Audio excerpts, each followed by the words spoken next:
So what is up, guys? Welcome on back to TK's Garage. I know the lighting is not great in this video, but wanted you to see the awesome motor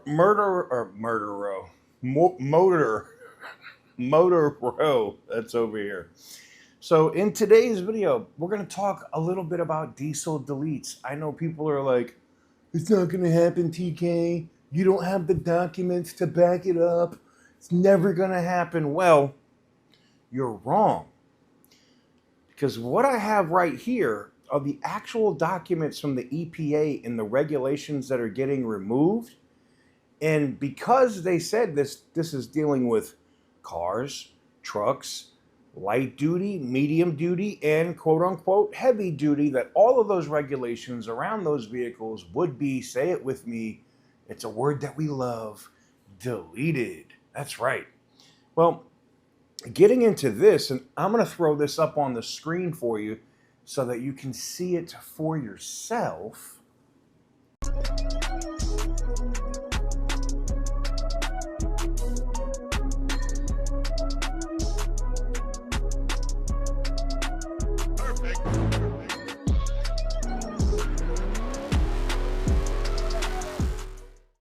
And we'll put that right here.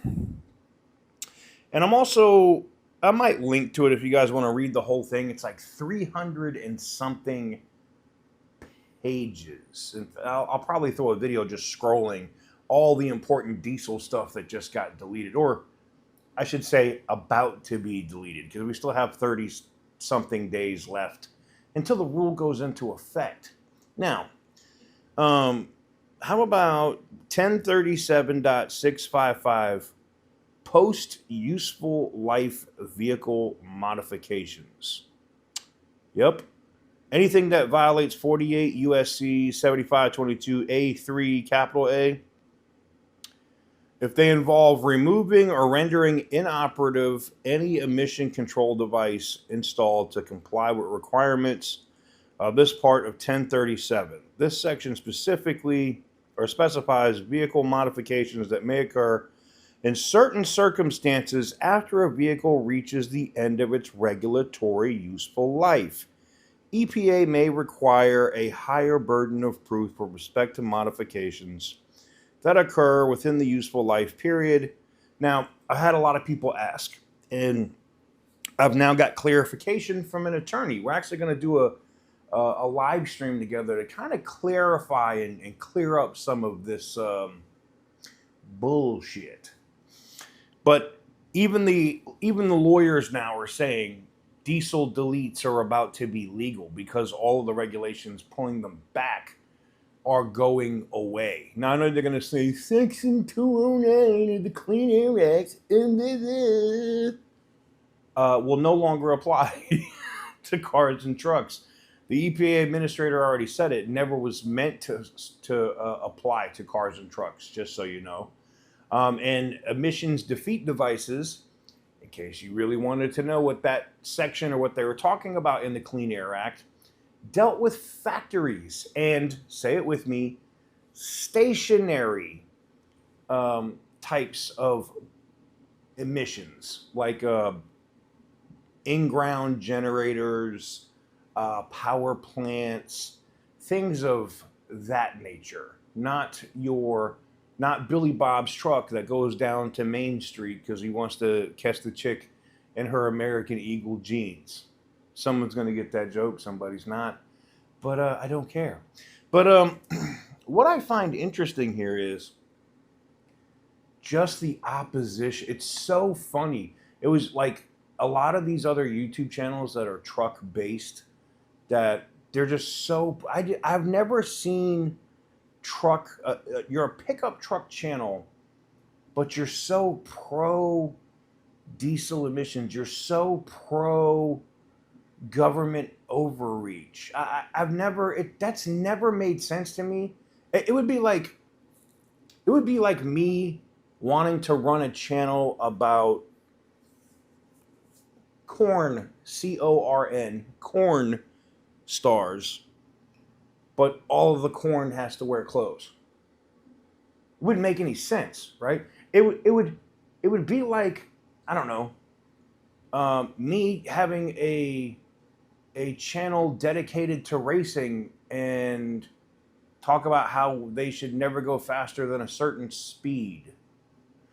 It's just, if it sounds dumb to you, yeah, it sounds dumb to me. Tell me about it. It sounds absolutely friggin' asinine.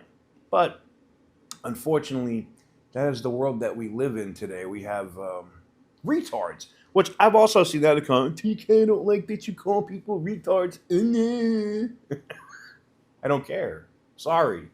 This is what I love about being able to have my own platform and say whatever the F I want. But so talking with two different friends that are actual attorneys looking at this, they basically said, and we're going to get into the useful life exemption, right? Or what that meant, or what that means as all that goes away. They're saying that legally, once this goes into effect, you should be able to put your truck on a weight loss plan, or diesel delete your truck as soon as your truck comes out of factory warranty. Now, is that the bumper to bumper warranty, or is that the emissions system warranty? Because evidently they have two different warranties depending on the manufacturer of where you get where you got your vehicle from. And from what I'm being told at this point, it has to deal with the manufacturer's bumper to bumper warranty, which is about 3 years or 36,000 miles. So that means in most Billy Bobs that are hunting for that chick on Main Street with those American Eagle jeans,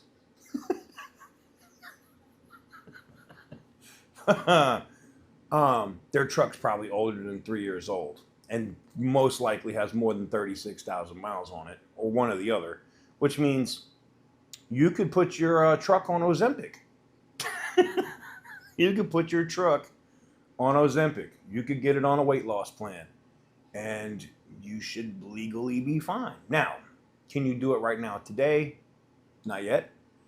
But this rule with the EPA is set to go into effect in a little more than a month. You know, they said it was a 45-day period. That was like 5 or 6 days ago. So we're at like what, 38 days, something like that, 37 more days. Don't get it twisted. I have it marked on my calendar. I can't wait for us to get to that point where we're like, ding, ding, ding, we're done. Let's get it out of here. Yay. But we're not there yet. We're getting there. We're just not there yet. I did see a whole interview where Lee Zeldin also broke down this thing, and I'm not going to publish the whole thing from CBS, but I'll probably do that in another video later today, so stay tuned for that. But if this is super positive news, and for those that were saying, well, you don't have any documents, you can't back up what you're saying, we provided it, and I am going to link to it. I'm going to link at some point in the description. It might not be right when this video posts. Maybe I'll pin it in the comment section. But I will pin a link to the PDF that you can download from EPA.gov directly. And it's, I don't know, almost 300 pages in. You can go read the stuff that's going to be removed from the regulations. And that's everything about useful life, defeat devices, all of that stuff goes away. So for the people that were saying, you won't be able to do it, you can't do it, they're deleting the regulation that says you can't do it. So, I mean, but this is also like the person that's 450 pounds, but telling you how you need to lose weight. That's literally what these other dumbasses on the internet that are like, oh, nothing's going to change. This isn't going to happen. Duh. Those are the 450-pound dudes telling you to go to Planet Weakness and to get on Ozempic. All right, so I'm not listening to the 450-pound morbidly fat ass that's going to try to tell me how to lose weight. I'd rather look at the dude that's got a six-pack. Pause. That didn't sound right. I'm glad I can make y'all laugh today. I'd rather look at the dude and take advice from the guy who's got the six-pack, 24-inch arms, and is in the gym every fucking day. That's where I'd rather get my advice from, all right? That said, let me know what you guys think in the comment section down below. Give the video a big thumbs up if you like what I do, and Be sure to hit the subscribe button if you haven't already. Because as always, stay petty, my friend.